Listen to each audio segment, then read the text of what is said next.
Sir, রক্ত।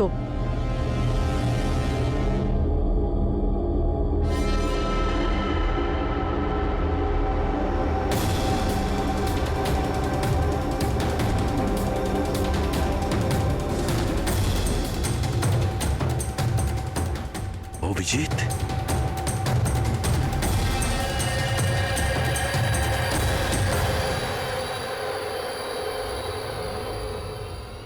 দয়া, তুমি এখানে? তোমার ফোন ট্র্যাক করে আর এই প্রশ্ন তো আমিও তোমাকে করছি অভিজিৎ। তুমি এখানে কি করছো?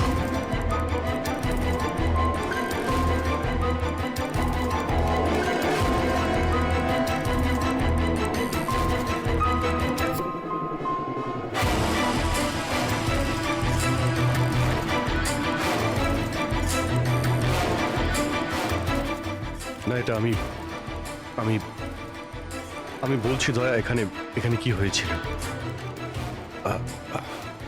অভিজিৎ, এখানে কি হয়েছে ওটা তো আমি দেখছি। তুমি বলো, কে করেছে এটা? হ্যাঁ, তো তুমি এদের দুজনকে মেরেছ? আমি অভিজিৎ, তোমাকে কিছু জিজ্ঞাসা করলাম। তুমি মেরেছ এদের? স্যার স্যার স্যার, আপনি অভিজিৎ স্যারকে দোষ দিচ্ছেন। আমার দোষ দেওয়ার কোনো ইচ্ছা নেই পুরবি। তুমি নিজে দেখছো না এখানে দুটো লাশ পড়ে আছে, রক্তে ভেসে গেছে। আর সিআইডি অফিসার অভিজিৎ লাশের মধ্যে থেকে এই ব্যাজটা তুলছে, বা এটা বলতে পারো প্রমাণ চুরি করছে। অভিজিৎ, আমি তোমাকে আবার জিজ্ঞাসা করছি, তোমার সাথে অপরাধীদের মতো ব্যবহার করতে আমাকে বাধ্য করো না। কি করবো দয়া, আমি কি বলবো? যদি আমি বলি যে এই কাজটা আমি করিনি, তুমি মানবে? যদি বলি যে আমি জানি না যে আমি করেছি নাকি করিনি, আই নো আমি ভুলভাল বলছি, কিন্তু কিন্তু তোমরা তো আমাকে চেনো। অভিজিৎ, আমার সামনে যে প্রমাণগুলো পড়ে আছে ওগুলো দেখে আমরা কিছু বলতে পারবো না। আমাকে আমার ডিউটি করতে হবে।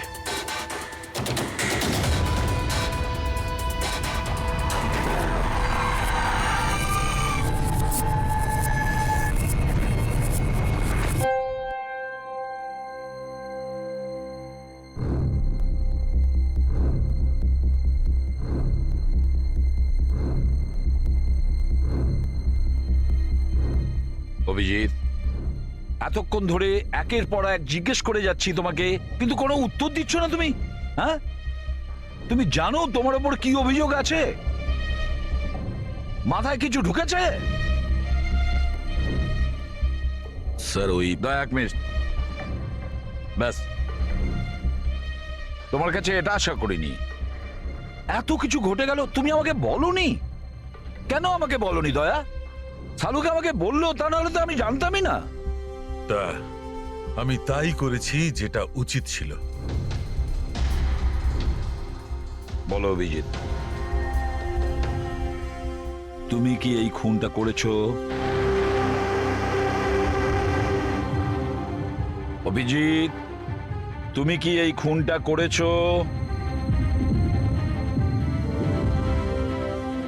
আমি জানি না স্যার। কেন জানো না?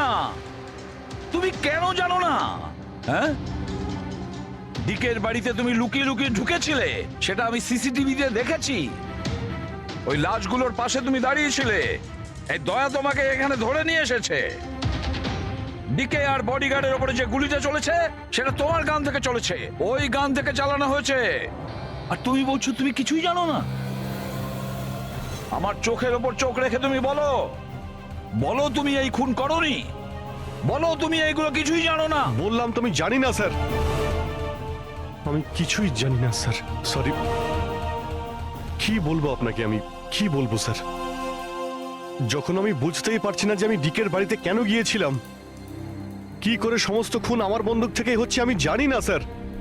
স্যার আমি তো ডিকিকে চিনি না, ওর বডিগার্ডদের আমি চিনি না, আমি মন্দিরাকেও চিনি না, আমি তো স্যার নিজেকেও চিনি না। আমি কোথায় যাই, কি করি, কার সঙ্গে দেখা করি, আমি কিছুই জানি না। গত কয়েকদিন ধরে আমার সঙ্গে এইরকমই হচ্ছে স্যার, কিন্তু আমি কিছুই বুঝতে পারছি না। সারাদিন সব ঠিকই থাকে, রাতে বাড়িতে যাই, খেয়ে দিয়ে ঘুমিয়ে পড়ি,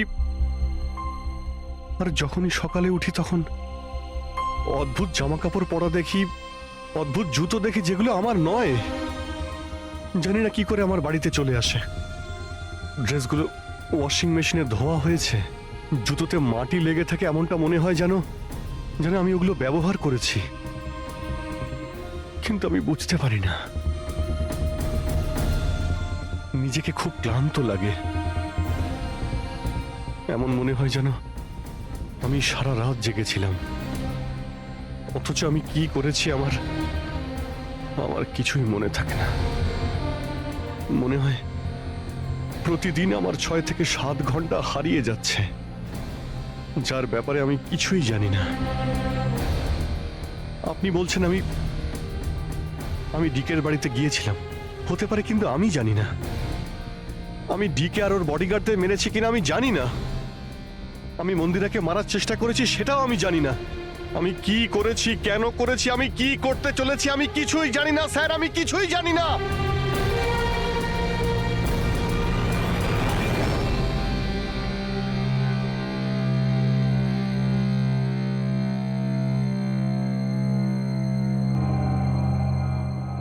দেখো অভিজিৎ, এই মুহূর্তে তুমি নিজের জন্যে আর অন্যদের জন্যেও বিপজ্জনক। আমি তোমাকে একা ছাড়বো না, আমি তোমাকে নজরবন্দি রাখবো, আর দয়া তোমার ওপর নজর রাখবে।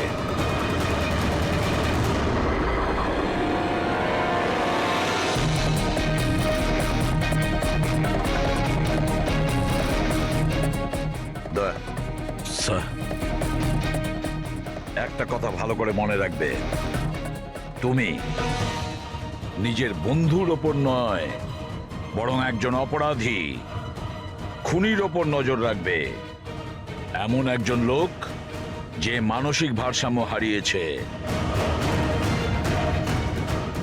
আজ থেকে এই কেসের তদন্ত আমি নিজে করব, আর তুমি অভিজিৎকে আটকাবে কোনো অপরাধ করা থেকে, আর তার জন্য যদি অভিজিতের ওপর গুলিও চালাতে হয় তাও তুমি চালাবে। Is that clear? Yes sir.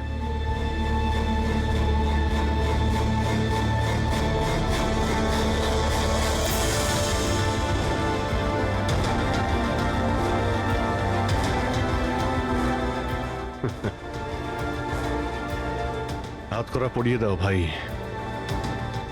শুনলে তো, মানসিক অবস্থা ঠিক নেই আমার,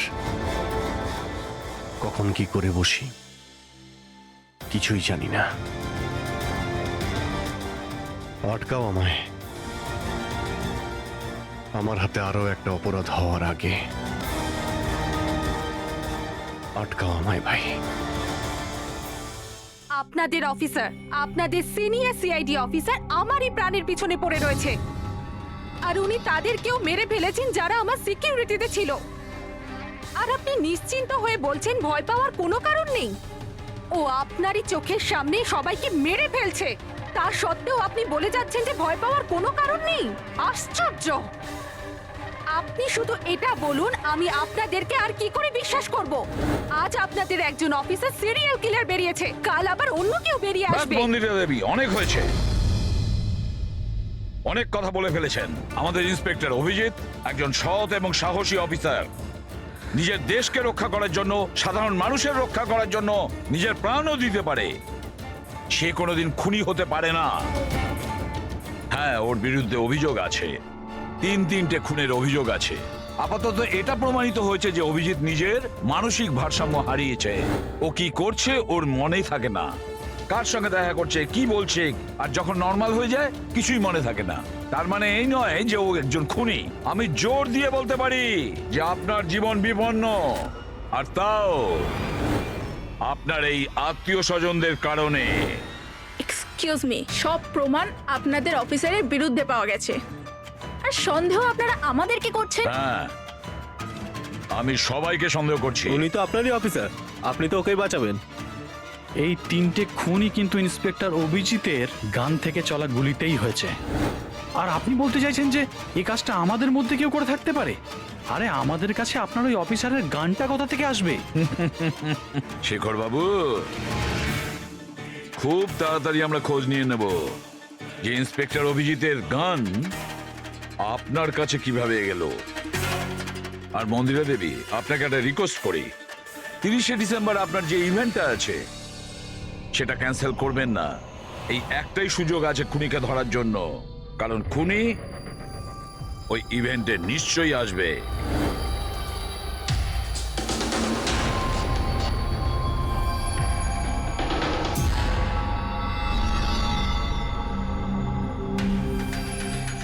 স্যার স্যার হ্যাঁ সঞ্জয়, কি হচ্ছে? স্যার, আপনি অভিজিৎ স্যারের ব্যাপারে কিছু বলছিলেন যে ওনার ভিতরে অন্য একজনের প্রতিফলন ঘটে, স্মৃতিশক্তি ওনার, মানে উনি আগের দিন রাতের কথা মনে করতে পারেন না। হ্যাঁ, তো ঠিক এরকমই, এক্স্যাক্টলি এরকমই অন্য আরেকজনের সাথেও হয়েছিল। কার সঙ্গে বলুন? স্যার ঈশানা, ঈশানা? যেদিনও আত্মহত্যা করেছিল তার কিছুদিন আগে থেকেই একদম এরকমই আচরণ করতে শুরু করেছিল। কি? অদ্ভুত রকম হয়ে গিয়েছিল, অন্য মনস্ক থাকতো। যেদিন আত্মহত্যা করেছিল তার কিছুদিন আগে থেকেই একটা অদ্ভুত রিংটোন সেট করেছিল নিজের ফোনে, আর তারপর সেই দিন হঠাৎ করে ওই রিংটোনটা বাজতে শুরু করলো। আর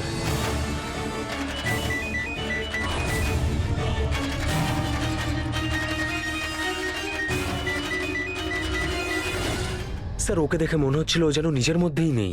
স্যার অভিজিৎ স্যারও তো দিল্লি থেকে ফেরার পর এইভাবেই বিহেভ করছে। হ্যাঁ, ঈশানা, অভিজিৎ, দিল্লি, এই তিনটের কোনো না কোনো কানেকশন আছে। নিশ্চয়ই কোনো গোলমাল আছে, কিছু না কিছু আছে।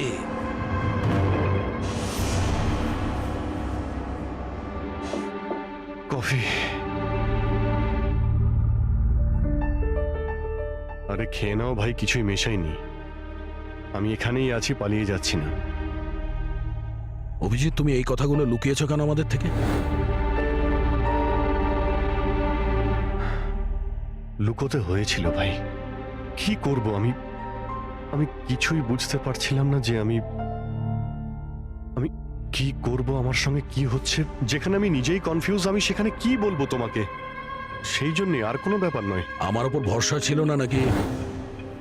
আমাকে যোগ্য ভাবনি যে আমি তোমার কোনো সাহায্য করতে পারি? কি ভাই, এসব কি বলছো তুমি? ব্যাপারটা এরকম নয়। তাহলে বলনি কেন? আমার তো মনে হচ্ছে আমি তোমাকে চিনি না। এই মুহূর্তে আমি যার সঙ্গে বসে কথা বলছি সে অভিজিৎ নাকি অন্য কেউ?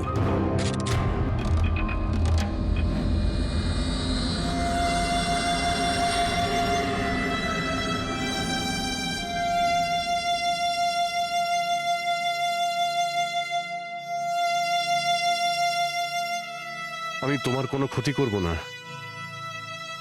অভিজিৎ হই বা টনি, স্বপ্নেও তোমার কোনো ক্ষতি করব না। বন্দুক দেখানোর দরকার নেই। বিষয়টা তা নয় যে তুমি আমার কোনো ক্ষতি করবে। বিষয় এটা যে আমি এখানে শুধুমাত্র আমার ডিউটি করছি, আর আমি কোনো চান্স নিতে চাই না। আমি তো তোমাকে হয়তো চিনি না।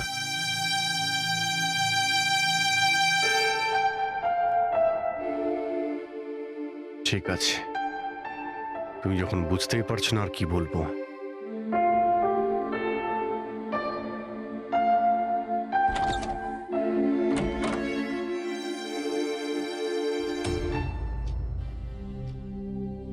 ডক্টর মহেশ, আমি আপনাকে পুরো ব্যাপারটা জানিয়েছি।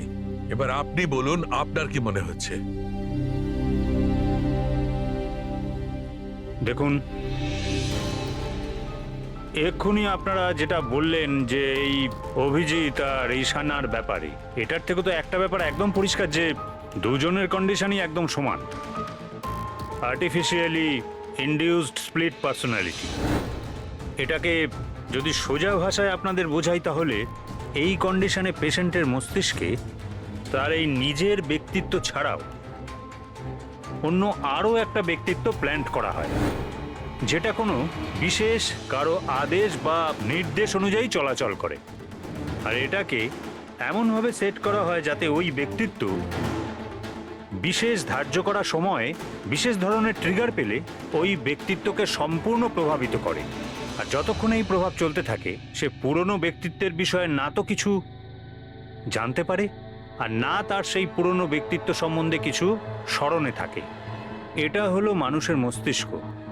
এই মস্তিষ্কের দুটো ভাগ রয়েছে।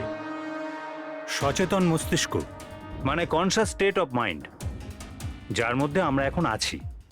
অচেতন মস্তিষ্ক মানে semi conscious state of mind, মানে যখন আমরা ঘুমিয়ে থাকি তখন সক্রিয় হয়। আর কখনো কখনো জেগে থাকার সময়ও কোনো নেশার বা কোনো ওষুধের প্রভাবেও আমাদের অচেতন মস্তিষ্ক সক্রিয় হয়ে ওঠে।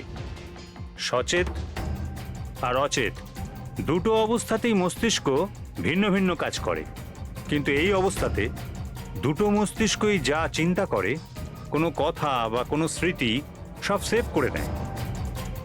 সচেত মস্তিষ্কের মধ্যে সেভ করা কথাবার্তা আমাদের অনেক বছর ধরে মনে থাকে, কিন্তু অচেত মস্তিষ্কে সেভ করা কথাবার্তা আমাদের মনেই থাকে না। ডক্টর মহেশ, এটা একটা হিপনোটাইজার মতো সম্মোহন, যাতে মানুষের মস্তিষ্ককে পুরো কন্ট্রোল করে যা কিছু করানো যায় রোবটের মতো, আর পরে কোনো বিশেষ আওয়াজ করে ওই সম্মোহনটাকে ভেঙে দেওয়া যায়, মানুষের কিছুই মনে থাকে না। না না না ডক্টর সালুকে, সম্মোহন একদম আলাদা প্রক্রিয়া। সম্মোহন অবস্থায় আপনি মানুষকে ততক্ষণই কন্ট্রোল করতে পারেন যতক্ষণ সে সম্মোহিত আছে। সম্মোহিত অবস্থা থেকে একবার বেরিয়ে আসার পর তাকে আবার সম্মোহিত করতে হয়। এখানে ব্যাপারটাই পুরো আলাদা। এখানে মানুষের মস্তিষ্কে একটা ঘটনা যা আদৌ ঘটেইনি, একটা ব্যক্তি যার কোনো অস্তিত্বই নেই, তাকে ওই মানুষের মস্তিষ্কের ভিতরেই প্ল্যান্ট করা হয়। তার মস্তিষ্কে এই কথাটাই ফিট করা হয়। আচ্ছা, তার মানে এত কিছু অভিজিতের সঙ্গেও ঘটেছে। কোনোভাবে অভিজিৎ ওই ট্রিগারগুলো পেয়ে যায়, যার কারণে টনি জেগে যায়। Exactly sir. রাতে অভিজিৎ ঘুমিয়ে পড়ার পর নিশ্চয়ই কোনো না কোনো আওয়াজ শুনতে পায়, যেটা ওই টনির জন্য একটা ট্রিগারও হতে পারে। হয়তো ওই আওয়াজটা শুনেই টনি জেগে যায়, কিন্তু অভিজিৎ সেখানেই ঘুমিয়ে থাকে। টনি জেগে যায় যে টনি আসলে খুনি, একজন বদমাশ, একজন অপরাধী। আর অভিজিৎ যাদেরকে চেনে ও তাদের কাউকেই চেনে না। যদি এটাই হয়তো অভিজিতের ভেতরের টনিকে কোনোভাবে কমেন্ট দেওয়া হয়েছে মন্দিরাকে মেরে ফেলার জন্য, তাহলে 30শে ডিসেম্বর ইভেন্টে টনি এর পরিণাম দেখতে চায়, মন্দিরাকে মেরে ফেলার চেষ্টা করবে।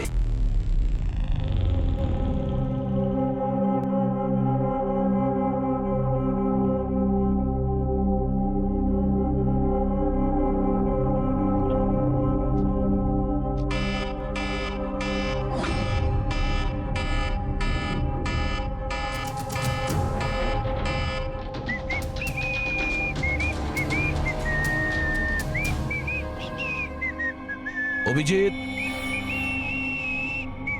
অভিজিৎ, কোথায় তুমি?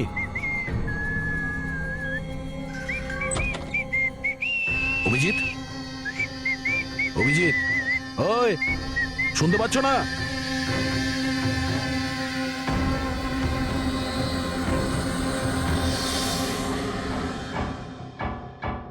কে রে তুই? তুই আমার বাড়িতে কি করছিস? অভিজিৎ, টনি, তুমি এখান থেকে পালাতে পারবে না। তুমি এখানে নজরবন্দি আছো, এই ঘরের ভেতরেই থাকতে হবে, বুঝেছো? টনিকে তার কাজ করতে দে। যদি আমার রাস্তাতে বাধা দিস তাহলে জীবনটাও হারাবি তুই। চল এবার যেতে দে। বাড়ির বাইরে না, ভেতরে। হাত সরা, হাত সরা। তোকে তো বললাম যে আমাকে তুই বাধা দিস না। আমার মাথা গরম করিস না। আমার কাজের সময় কেউ বাধা দিতে পারবে না আমায়। চল। টনি, তুমি কোথাও যাবে না। এখানেই থাকবে, তুমি বুঝেছো? কি বললি? টনির গায়ে হাত তুললি তুই? টনির গায়ে হাত তুললি তুই? অভিজিৎ, অভিজিৎ, অভিজিৎ,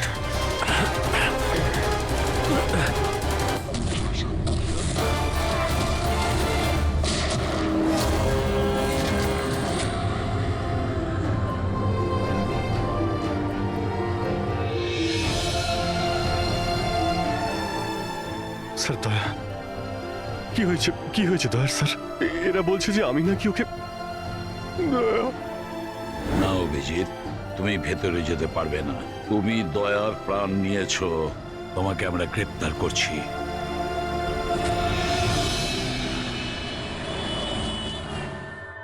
ঈশানার ফোন রেকর্ডে ডক্টর তানিয়ার নাম কয়েকবার এসেছে। আপনাদের মধ্যে কেউ চেনে ডক্টর তানিয়াকে? আত্মহত্যা করার আগে উনি ডক্টর তানিয়ার সাথে দেখা করেছিলেন কি? এই ডক্টর তানিয়া কোনো ডেন্টিস্ট নয় তো? মারা যাওয়ার আগে ঈশানা কয়েকবার একজন ডেন্টিস্টকে দেখিয়েছিল। আমার নাম তো মনে নেই, কিন্তু হতে পারে ইনিই সেই। যতদূর আমার মনে হয় ইনি কোনো ডেন্টিস্ট তো নন। কিছুদিন আগে সিআইডি অফিসার অভিজিৎ এখানে ছিল। Yes ma'am. ওই পুরো সপ্তাহে এখানে যারা যারা ছিলেন তার পুরো লিস্ট আমার চাই। আর ওনার থাকার সময়ের এই লবিতে থাকা সিসিটিভি ফুটেজও চাই।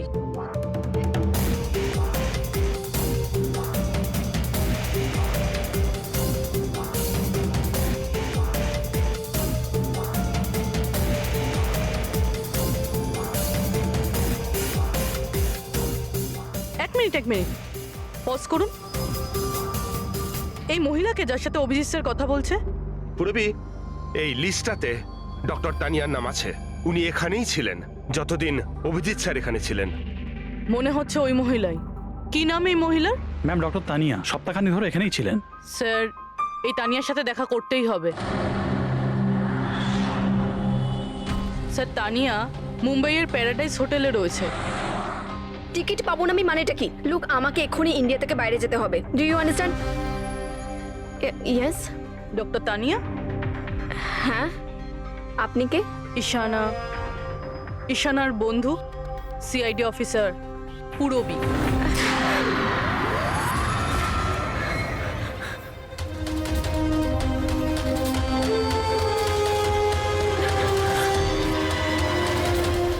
পালানো অত সহজ নয়।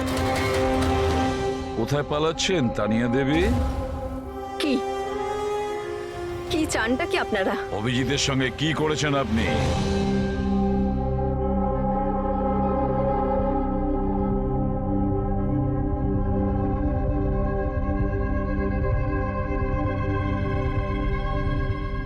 ঈশানা আর অভিজিতের ব্রেনের ওপর আমি এক্সপেরিমেন্ট করেছি। ঈশানাকে আত্মহত্যা করার জন্য আর অভিজিৎকে একটা মার্ডার করানোর জন্য আমি প্রোগ্রাম করেছিলাম। কিভাবে কিভাবে সেই প্রোগ্রামটা করেছেন? আর্টিফিশিয়ালি ইলিউশন স্প্লিট পার্সোনালিটির সাহায্যে আমি দুজনের ব্রেনটাকে সেট করি, আর নিজের সেট করা শিডিউলের অনুযায়ী এই দুজনকেই এরকমভাবে প্ল্যান করেছি যে কোনো রকমের আওয়াজ হোক বা রিংটোন বাজুক, আর যখনই আওয়াজ হোক না কেন ওদের সমস্ত অর্ডারগুলি মানতে হবে যে কোনো উপায়ে। ওই ফোন নাম্বারটা যেখান থেকে ওনার কাছে ফোন আসে, কার নাম্বার সেটা? ওটা একটা পিসিও নাম্বার। ঈশানাই আমাকে এই নাম্বারটা দিয়েছিল অভিজিতের ব্রেনে ফিট করার জন্য। কি বললেন আপনি? কি বললেন আপনি? অভিজিৎকে এসব করার জন্য ঈশানা আপনাকে বলেছে? হ্যাঁ। আর ঈশানা যে আত্মহত্যা করেছে সেটা কি? সেটার কারণ কি? ওটা আসলে ঈশানা নিজেই বলেছিল আমাকে করতে। হোয়াট?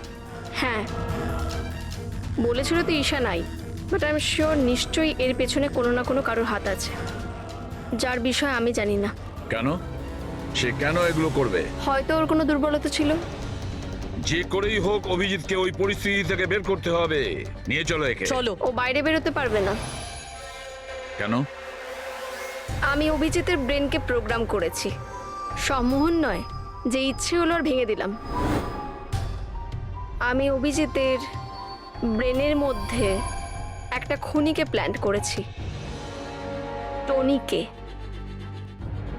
এটাই হলো সেই আর্টিফিশিয়ালি ইনডিউস পার্সোনালিটি, যেটা আর কোনোদিনও বাইরেই আসবে না। আমি যদি চাই তাহলেও অভিজিৎকে কোনোদিন বাইরে বের করতে পারবো না, কিন্তু আমি যদি এরকমটা করি হয়তো অভিজিৎ পাগল হয়ে যাবে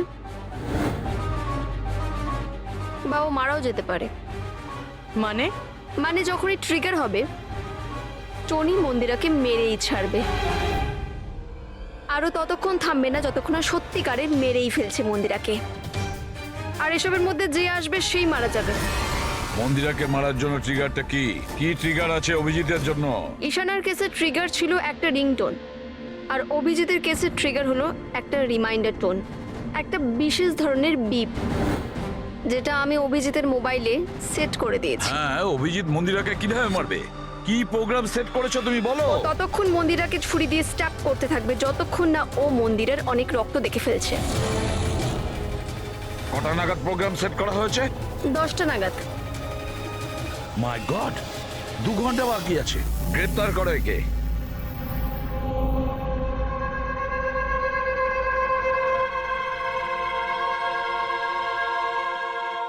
জীবনে কখনো ভাবিনি স্যার যে আপনার ওপর অপরাধীর মতো নজর রাখতে হবে।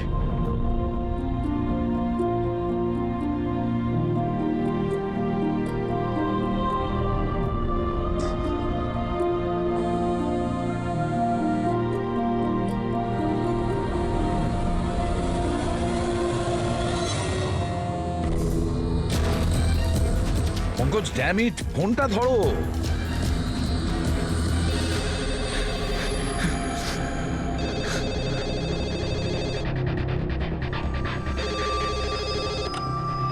হ্যালো পঙ্কজ, কোথায় ছিলে তুমি? মোবাইলটা ধরোনি কেন? সরি স্যার, আমার ফোন সাইলেন্টে ছিল। স্যার আমি এখানেই আছি অভিজিৎ স্যারের কাছে। শোনো আমার কথা, এক্ষুনি তুমি অভিজিতের ফোনটা সুইচ অফ করো। কি স্যার, ফোন সুইচ অফ করবো? ওর ফোন সুইচ অফ করো যেভাবে আমি বলছি, এখনই, এই মুহূর্তে। অভিজিৎ স্যারের ফোন স্যার? পঙ্কজ, প্রশ্ন করো না, যা বলছি তাই করো। অভিজিতের ফোন বন্ধ করো। দেখো, হাতে আমাদের সময় নেই, অভিজিৎ যে কোনো সময় খুনি হয়ে যেতে পারে। যাও তাড়াতাড়ি। না না,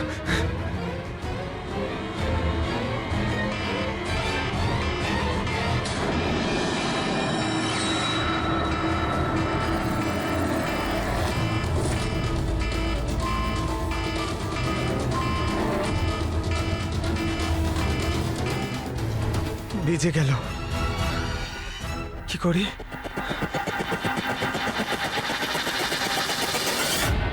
অভিজিৎ স্যার, অভিজিৎ স্যার কোথায় গেলেন? Abhijit sir, Abhijit sir,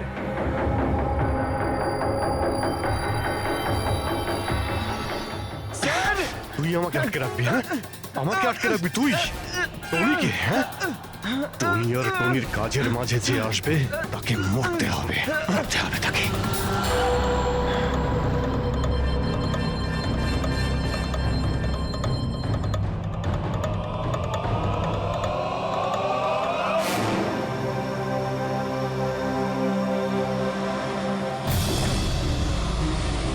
sir এখানেই চ্যারিটি ইভেন্টটা হবে।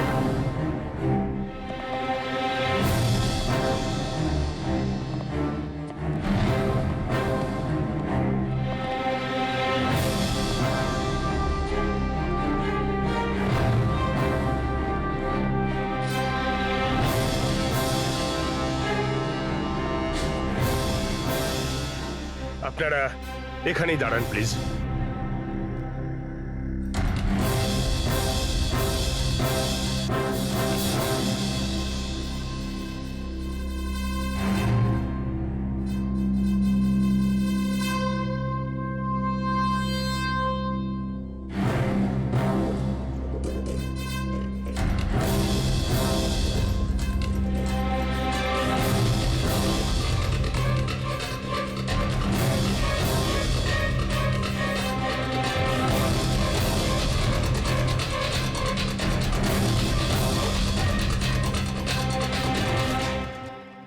হ্যালো লেডিস অ্যান্ড জেন্টলম্যান, প্রত্যেক বছরের মতো এই বছরের সন্ধ্যাটাও খুবই গুরুত্বপূর্ণ। কারণ হলো মন্দিরা জুয়েলার্স অ্যানুয়াল চ্যারিটি ইভেন্টের জমা করা সম্পূর্ণ টাকাটা দিল্লি ও মুম্বাইয়ের বিভিন্ন অনাথ আশ্রম আর বৃদ্ধাশ্রমগুলিতে দেওয়া হবে। একবার জোরে হাততালি ডিকেসি চ্যারিটির জন্য। প্রত্যেক বছরের মতো এই বছরও আমাদের প্রধান অতিথি আছেন। তিনি আর কেউ না, তিনি হলেন মিসেস খান্না। তাহলে আসুন বন্ধুরা, একটা জোরে হাততালি দিয়ে স্বাগত জানায় মিসেস খান্নাকে। Mrs Khanna,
Abhijit sir, Abhijit sir,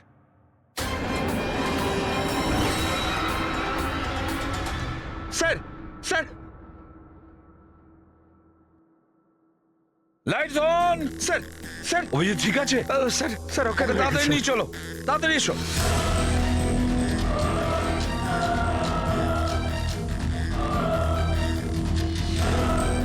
দরজা খুলো না।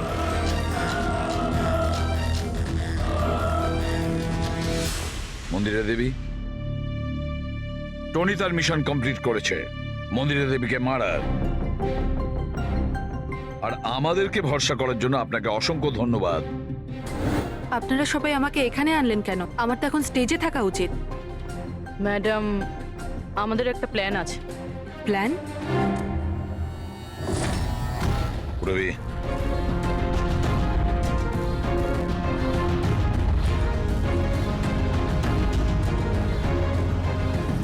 Lights off. মন্দিরা দেবী,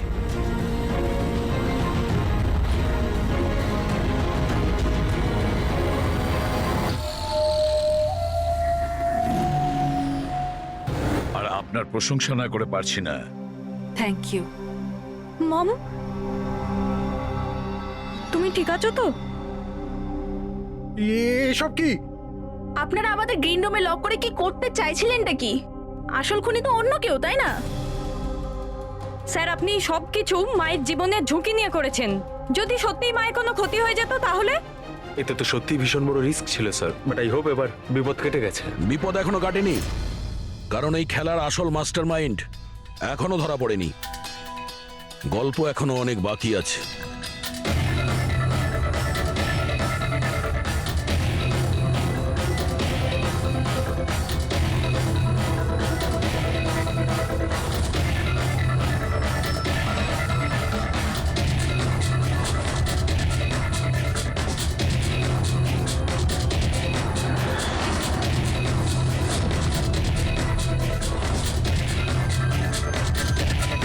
কি হলো? আমাকে দেখে ভালো লাগলো না? কখনো কখনো খুনি পর্যন্ত পৌঁছানোর জন্য আমাদের অ্যাক্টিং করতে হয়। তার মানে ওনার মৃত্যুর খবরটা নাটক ছিল? আমার মৃত্যুতে খুনি খুব খুশি হয়েছিল যে ও জিতে গেছে, আর ওই সুযোগটাই আমরা কাজে লাগিয়েছি। আমরা মন্দিরা দেবীকে বাঁচানোর চেষ্টা করছিলাম, আর দয়া মাস্টার মাইন্ডের পিছনে লেগেছিল। কিন্তু আসল মাস্টার মাইন্ডটা কে?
অপরাধের রাস্তা সবসময় সংকীর্ণ হয়ে থাকে।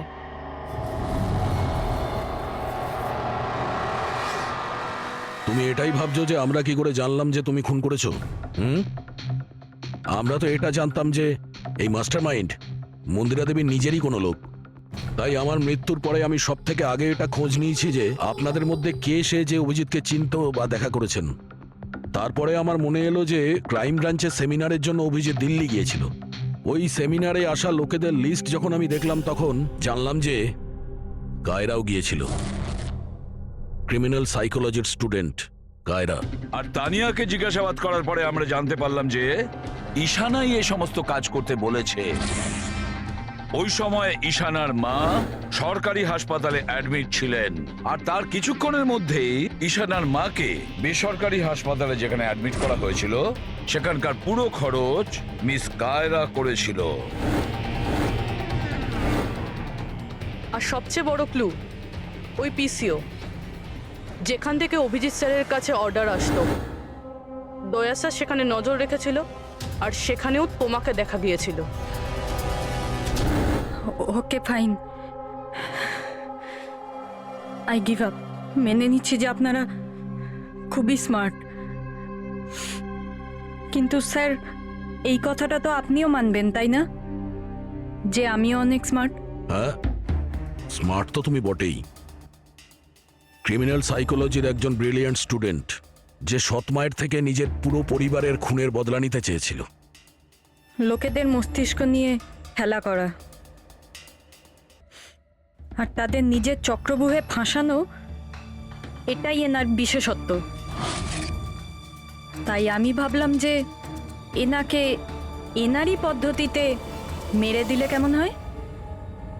সেই কারণেই আমি ঈশানার সাথে দেখা করি, আর তারপর ডক্টর তানিয়ার সাহায্য নিই। She was mad, she wanted to do an experiment. তারপর আমি ঈশানাকে অনেক বুঝিয়েছি, অনেক বোঝানোর পরে শি ওয়াজ রেডি। ওই এক্সপেরিমেন্ট নিজের উপর করায়, কিন্তু somehow I was never convinced. আমি সবসময় কনফিউজ ছিলাম যে ওই এক্সপেরিমেন্টটা করতে পারবে না। আর ঠিক ওই সময় আমার সাথে দিল্লিতে অভিজিতের দেখা হয়, আর ওনার সাথে দেখা হওয়ার পর আমি ভাবলাম যে এত সৎ আর ভালো অফিসার থাকা সত্ত্বেও এই এক্সপেরিমেন্ট অন্য কেউ কেন করবে। তারপর আমি আর ডক্টর তানিয়া অভিজিৎকে ব্যবহার করি।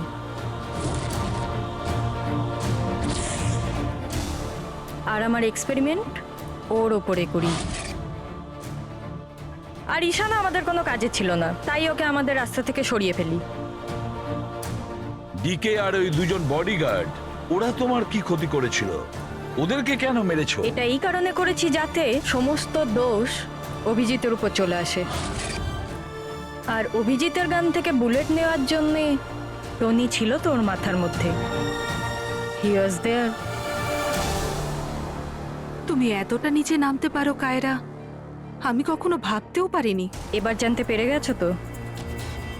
তুমি আমার মা বাবার সাথে, আমার ফ্যামিলির সাথে যেটা করেছো না, তোমার বেঁচে থাকার কোনো অধিকার নেই। আমি এইসব এই কারণেই করেছি যাতে আমি প্রুভ করতে পারি যে পৃথিবীর যে কোনো মানুষের মস্তিষ্কের সাথে খেলা যেতেই পারে, তা সে যত বড়ই সিআইডি অফিসার হোক। কায়রা, তুমি প্রতিশোধের আগুনে একজন সাহসী অফিসারের প্রাণ নিয়ে খেলেছো, আর তাছাড়াও 4 জন নিরীহ লোকের প্রাণ নিয়েছো। ডিকে, ঈশানা আর মন্দিরা দেবীর 2 জন বডিগার্ডকে। ভীষণ অন্যায় করেছো তুমি। আইন তোমাকে কোনোদিন ক্ষমা করবে না। তোমার তো ফাঁসি হবে, ফাঁসি। স্যার, আপনি প্লিজ এসব মনে করবেন না। একটা বাজে স্বপ্ন ভেবে ভুলে যান। বাজে? ভয়ানক।